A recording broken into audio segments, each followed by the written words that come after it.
आपका स्वागत है। मैं Vivek Bindra, motivational speaker, leadership consultant, business coach. मैंने आपके साथ एक छोटी सी सीरीज शुरू करने का प्रयास किया है। एक टेस्ट किया है मैंने Q&A का, क्वेश्चन आंसर का। नीचे आपने कमेंट बॉक्स में बहुत सारे क्वेश्चंस पूछे, कुछ दिल्ली से, लखनऊ से, पटना से, रायपुर से, कि आपका एक छोटा बिजनेस है और छोटे बिजनेस में आप नया कस्टमर एक्वायर करना चाहते हैं, बड़े बड़े ब्रांड्स के अगेंस्ट कंपीट करने लायक आपके पास पैसा नहीं है, तो क्या किया जाए। अभी बिना खर्चा किए आप नया कस्टमर एक्वायर करना चाहते हैं कम खर्चे में, तो कैसे किया जाए। इसके लिए मैं आज आपको मॉडल देता हूं, B2B2C मॉडल। क्या होता है ये B2B2C मॉडल? B2B मॉडल होता है मतलब आपका बिजनेस, आप एक और आदमी का बिजनेस, आपने उसको माल बेचा, उसको बोलते हैं B2B। B2C मॉडल क्या होता है? आपका बिजनेस, आपने कस्टमर को माल बेचा सीधा, तो उसको बोलते हैं B2C। आपने माल बनाया, उसको सीधा बेच दिया, हो गया B2C। B2B2C होता है आपका बिजनेस, आपने एक और आदमी जिसका बिजनेस है उसके माध्यम से, उसकी मदद से उसके कस्टमर को अपना माल बेच दिया। यह बड़ा कमाल का तरीका है। यह वो तरीका है जो लोग नया बिजनेस शुरू कर रहे हैं ना, जिनके पास ज्यादा खर्चा है ही नहीं करने के लिए, उनको इस तरह की पार्टनरशिप्स की तैयारी करनी चाहिए। ये वो एक कोलैबोरेटिव प्रोसेस है जिससे आप नए डिलीवरी चैनल्स क्रिएट कर लेते हैं। लो कॉस्ट डिलीवरी चैनल, ध्यान रखिएगा, कम ऑन, ये लो कॉस्ट कस्टमर एक्विजिशन का तरीका है। आपके पास आपका खर्चा कमाएगा ना, क्योंकि आपने अपना माल उसके माध्यम से बेचा जिसके पास बहुत सारे कस्टमर पहले से ही हैं। तो ये क्या हो गया? Power of third party influence. जिसके पास जनता है उसकी दुनिया सुनता है। अब उसके पास कस्टमर, आपने उसके कस्टमर बेस को उसके माध्यम से बेच दिया, उसको नहीं बेचा। अगर उसको बेचा होता, अगर मैं, मान लीजिए मैं मॉड्यूलर किचन बनाता हूं और मैंने मॉड्यूलर किचन एक डेवलपर को, एक बिल्डर को बेच दिया, तो ये तो B2B हो गया। लेकिन उसी डेवलपर, उसी बिल्डर के पास बहुत सारे कस्टमर है।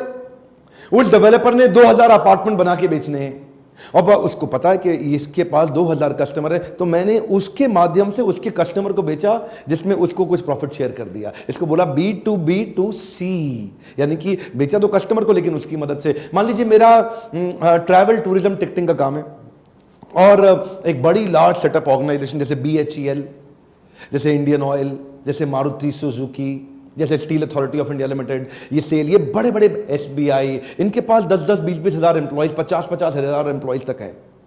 अब आपने इनके साथ एक पार्टनरशिप कर लिया। आपने क्या किया? आपने कहा कि साहब मैं आपके एम्प्लॉइज को खुश करने के लिए, आपके HR की नीड को पूरा करने के लिए, आपके ह्यूमन रिसोर्स को एक ऐसी सुविधा दूंगा जिससे इस कॉस्ट पे मैं उनके लिए टिकट ट्रैवल बुक करके दूंगा, या ऐसा पैकेज दूंगा, या ऐसी एक सर्विस दूंगा। अब क्या हुआ?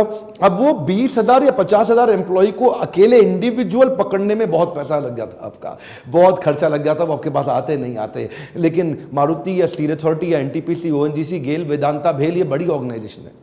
इनके माध्यम से आप इनके सारे कस्टमर तक, यानी कि इनके जितने एम्प्लॉइज हैं वहां तक पहुंच सकते हैं। ये क्या हो गया? आपने माल मारुति को नहीं बेचा, आपने BHEL को नहीं बेचा, सेल को नहीं बेचा, इंडियन ऑयल को नहीं बेचा, आपने वेदांता को नहीं बेचा, आपने किसको बेचा? आपने उसके माध्यम से उसके एम्प्लॉय को बेचा। इसको बोलते हैं B2B2C। अब जैसे मान लीजिए एक्सिस बैंक या HDFC, ये अपनी क्रेडिट कार्ड की ट्रांजैक्शन कराना चाहते हैं, ये भी उनके लिए एक सेल होती है और ये अब डायरेक्ट कस्टमर के पास जाएं करना मुश्किल है, तो ये क्या करते हैं? B2B मॉडल पे जाते हैं, B2B2C, यानी कि PVR के पास गए, उनको बोला PVR के माध्यम से आप टिकट खरीदो, आपको ये बेनिफिट, तो PVR के कस्टमर इनको मिल गए। ऐसे ही ये किसी इलेक्ट्रॉनिक स्टोर पे जाते हैं, किसी रिटेल आउटलेट पे जाते हैं, किसी शॉपिंग, तो वहां जाकर के उनका कस्टमर इनको मिल जाता है। इसको बोलते हैं B2। देखिए, आप अगर नीश प्रोडक्ट बनाते हैं, आप ट्रैवल बैग्स बनाते हैं, आप एक अच्छे लग्जरी गुड लग्जरी बैग्स बनाते हैं। अब लग्जरी गुड लग्जरी बैग्स आप बेचेंगे किसको? उन्हीं को बेचेंगे जिसमें वो दम में खरीदने के लिए। तो वो लोग आपको कहां मिलेंगे? वो ट्रैवल बैग्स, जो एक्सपेंसिव ट्रैवल बैग खरीदने वाले लोग कहां मिलेंगे? वो आपको मिलेंगे। आप क्या कर सकते हैं? आप एयरलाइंस के माध्यम से वहां पहुंच सकते हैं। आप जेट एयरवेज को, आप एयर इंडिया को, आप विस्तारा को, उनके बिजनेस क्लास पैसेंजर्स को उनके माध्यम से पोजीशन कर सकते हैं। जैसे कि जेट एयरवेज ऐसा करता भी रहा है, वो दूसरों के ब्रांड्स को अपनी एयरलाइंस पे प्रमोट करता रहा है। इसको बोलते हैं B2B2C, यानी कि जेट एयरवेज का कस्टमर अभी आपको मिल गया। इससे ना फायदा क्या होता है? इससे फायदा होता है जिसके पास जनता है उसकी दुनिया सुनता है। ढूंढिए किस किस के पास बहुत बड़ा कस्टमर बेस है।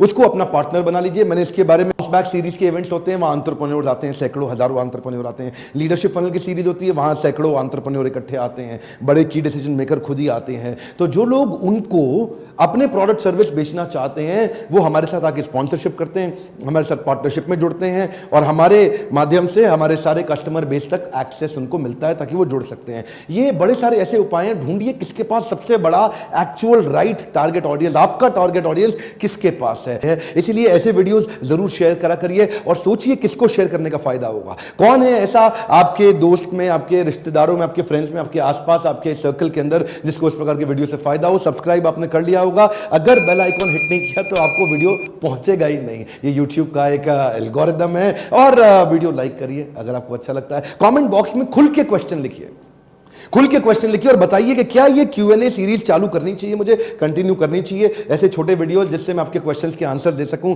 मेरे साथ जुड़े रहने के लिए, हर बार आके वापस वीडियोस को देखने के लिए दिल से आपका धन्यवाद।